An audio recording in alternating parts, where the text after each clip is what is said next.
There is a quiet moment almost no one talks about. From the outside, it doesn't look like anything happened. No yelling, no dramatic gotcha, no public takedown, no revenge arc. But psychologically, it's an earthquake. It's the moment the empath doesn't feel hurt anymore. They feel done.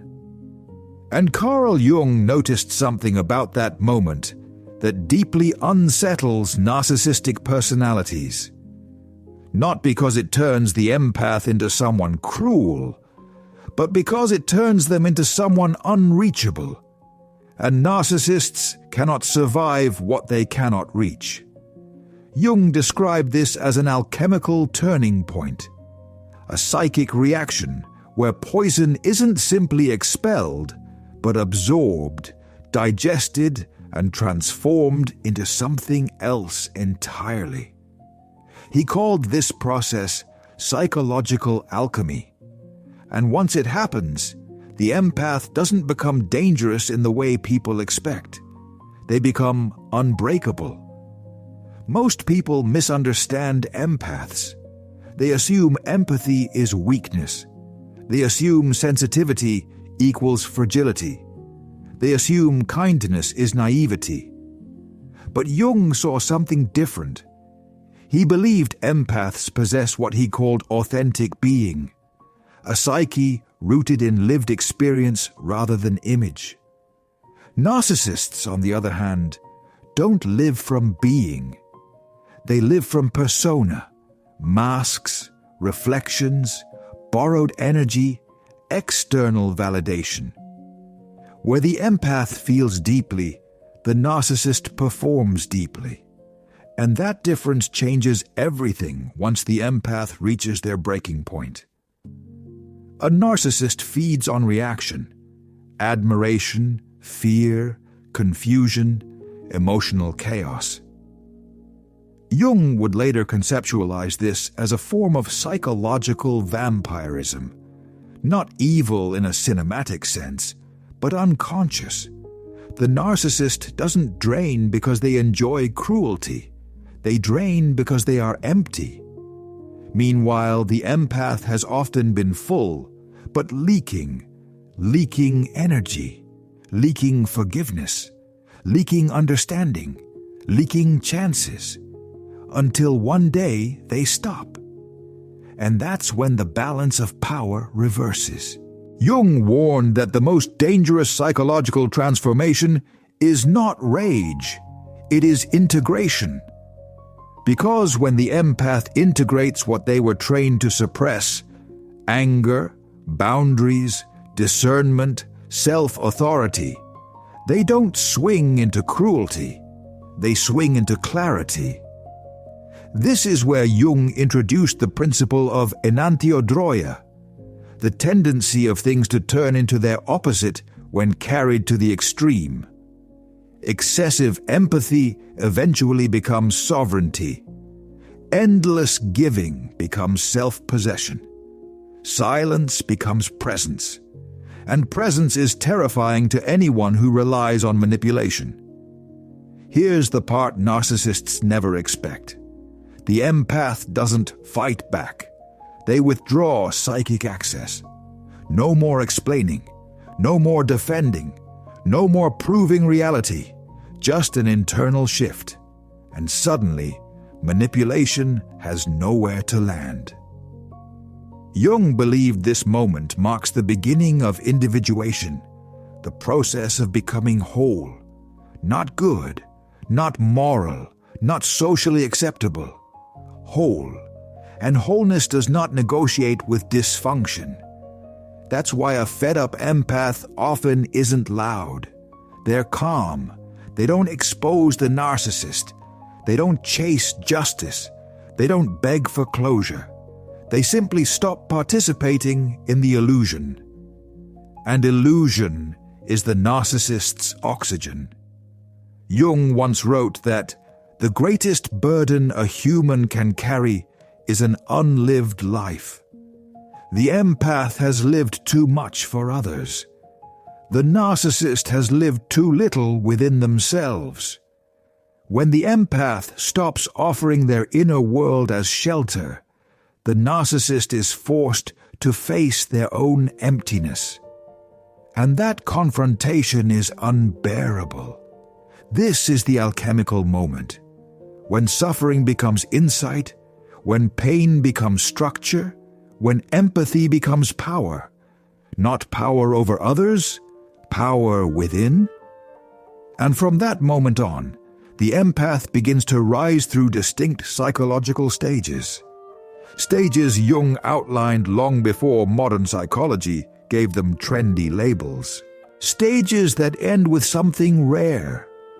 An empath who cannot be manipulated. An empath who sees through masks instantly. An empath who no longer confuses love with self-erasure. In the next part, we'll explore the 3 levels of empathic development, from unconscious empathy to wounded awareness to what Jung would call the sovereign psyche. We'll also break down why narcissists panic when they sense this shift, even before the empath says a single word. Part 2. The 3 stages of the empath's awakening. Jung never used the modern word empath the way we do today, but he absolutely described them. A psychological type deeply attuned to the emotional field, highly responsive to other people's inner states, instinctively oriented toward meaning rather than dominance. What Jung noticed was that these people don't remain the same throughout life. They evolve, and that evolution tends to move through 3 distinct stages. Most people never leave the first. Many suffer endlessly in the second. Very few reach the third. And narcissists fear the third more than exposure. Stage 1. The unconscious empath. This is where empathy begins. The unconscious empath feels everything, but understands almost nothing about why. They absorb moods. They internalize blame. They feel responsible for other people's pain. They mistake emotional intensity for intimacy. They mistake trauma, bonding for love. They mistake self-sacrifice for virtue. At this stage, empathy is porous. There are no boundaries, because boundaries feel cruel. The unconscious empath believes, if I just love harder, explain better, forgive deeper, they'll change. Jung would say this empath is identified with the shadow of others. They carry what others refuse to face.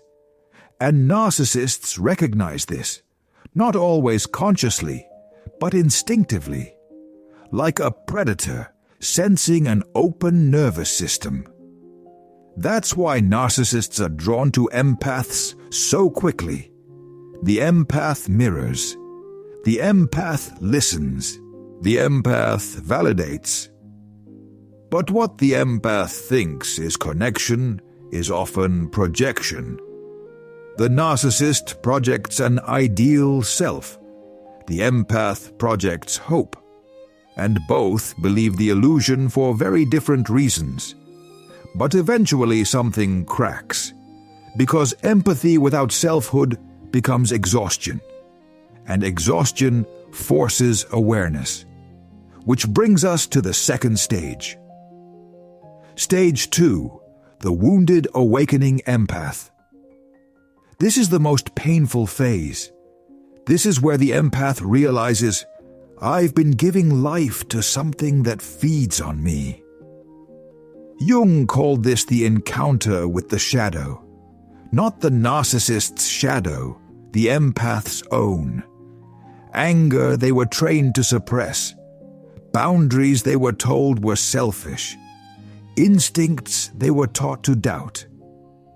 This is the stage of confusion. They oscillate between compassion and rage, between guilt and clarity, between leaving and staying. They see the manipulation but still feel responsible. They understand the pattern but still hope it will change. And this is where narcissists fight hardest to regain control. Why? Because awareness weakens the spell. At this stage, narcissists often escalate. They gaslight more subtly. They play victim more convincingly. They alternate cruelty and affection. This isn't always a calculated strategy, it's panic. Because Jung understood something crucial. Once someone becomes conscious of a complex, the complex begins to lose power. And the narcissistic dynamic is a complex, a psychic loop fueled by unconscious participation. The wounded empath often asks, "Why does it hurt so much even after I see the truth?" Because awareness comes before integration. Seeing the poison is not the same as neutralizing it. This stage is the dark night of empathy, but it's also the gateway. Stage 3, the sovereign empath. This is the stage Jung rarely saw, but deeply respected. The sovereign empath does not lose empathy. They master it. They no longer merge emotionally. They observe. They no longer over-explain. They speak once, clearly. They no longer chase being understood. They understand themselves. This empath has integrated their shadow. Anger becomes discernment. Sensitivity becomes perception. Compassion becomes choice. And here's the part narcissists cannot tolerate. The sovereign empath does not react. No emotional supply, no defense, no collapse, just presence. Jung believed individuation culminates in inner authority, not domination, not control. Authority over one's psychic energy. This empath is no longer available for psychological vampireism because they no longer leak identity. They are anchored, and anchored people are immune to manipulation. The narcissist senses this shift instantly, even if nothing is said. The empath's energy no longer responds to hooks, no guilt spiral, no urgency, no emotional chase. And suddenly the narcissist is alone with themselves, which is the one place they cannot survive. In the next part, we'll go into the rise method, how this transformation happens internally, step by step, through Jung's individuation process. We'll also expose the difference between psychological vampirism and conscious empathy, and why one collapses while the other endures. Part 3, the rise method and the death of psychological vampirism. Jung believed real change does not happen by thinking differently. It happens when the psyche reorganizes itself, not through affirmations, not through willpower, but through conscious confrontation with what has been avoided. This is where the empath's awakening stops being emotional and becomes structural. To understand that shift, we need to talk about what Jung would recognize as a 4-stage movement of individuation, what we'll call the rise method. Not a technique, a psychological sequence. Once it begins, it cannot be reversed. R. Recognition. Recognition is brutal. This is the moment the empath stops romanticizing suffering. They recognize patterns instead of isolated incidents. They stop asking, "Why are they like this?" and start asking, "Why am I still here?" Jung emphasized that projection dissolves the moment responsibility returns to the self. This is not self-blame, it is self-reclamation. The empath recognizes that their empathy has been unbounded, not virtuous. that their loyalty has been misplaced, not noble, that their exhaustion is information, and recognition shatters the narcissist's leverage because manipulation depends on confusion. Integration. This is the most misunderstood step. Integration does not mean forgiveness. It does not mean understanding the narcissist better. It means integrating the empath's disowned traits, their anger, their refusal, their ability to walk away without an explanation. Jung warned that what we repress does not disappear. It controls us from below. The empath who represses anger becomes compliant. The empath who integrates anger becomes discerning. This is where the empath stops being morally predictable, and predictability is what narcissists rely on. At this stage, something strange happens. The empath feels less emotional, but more alive, less reactive, but more present, because they are no longer split. They no longer outsource their shadow to other people. They carry it consciously, and a conscious shadow is not dangerous. It is protective. Separation. Separation is not just physical distance. It is psychic withdrawal. The empath stops explaining their inner world to someone committed to misunderstanding it. They stop arguing with distorted reality. They stop chasing accountability from someone who uses accountability as a stage. Jung described this as withdrawing projections. Energy returns to its source. And when that happens, the narcissist experiences something terrifying. Irrelevance. Not rejection, not abandonment. Irrelevance, which is worse. That's why narcissists often try to provoke a reaction during this phase. Anger, tears, anything. Because even negative attention restores connection. But the empath is no longer emotionally available. Not closed, complete. Embodiment. This is the final shift. The empath doesn't just think differently. They exist differently. Their nervous system changes. Their posture changes. Their voice slows. They don't rush to fill silence. They trust their internal authority. Jung believed this is when the self, not the ego, becomes the organizing center of the psyche. And from this state, manipulation doesn't even register. It doesn't land. Psychological vampirism versus conscious empathy. Now we can name the difference clearly. Psychological vampirism feeds on reaction. Conscious empathy operates from choice. Vampirism collapses without supply. Conscious empathy does not require permission to exist. The sovereign empath can feel deeply without giving access. They can love without disappearing. They can witness pain without absorbing it. And this is why awakened empaths become terrifying to narcissists. Not because they attack, but because they cannot be consumed. In the final part, we'll explore empathic warriors, not fighters, but integrated individuals who move through the world with quiet authority. We'll also answer the final question Jung left us with. What happens when empathy and power finally coexist in the same psyche? Part 4. The Empathic Warrior and the End of the Mask. Jung never believed the goal of psychological development was goodness. He believed the goal was wholeness. Goodness without strength collapses.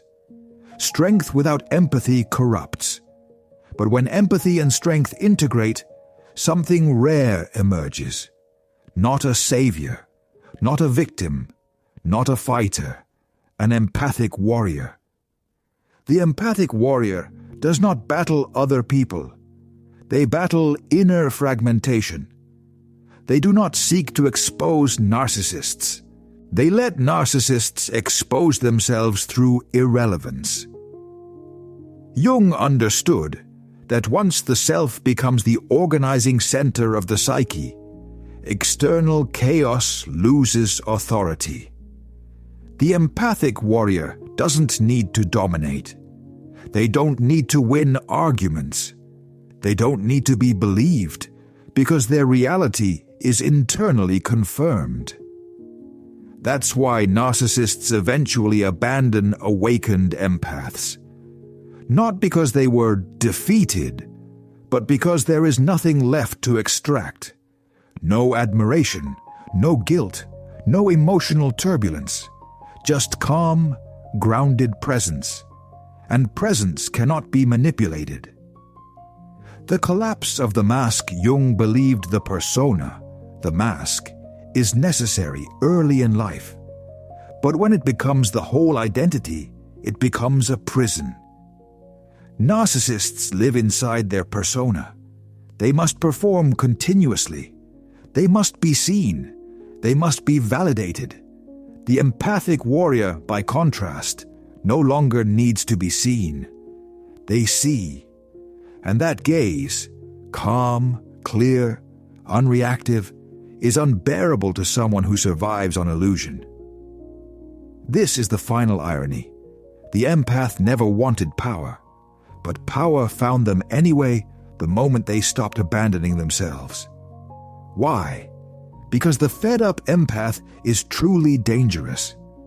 Not dangerous in behavior, dangerous to dysfunction, dangerous to cycles, dangerous to unconsciousness.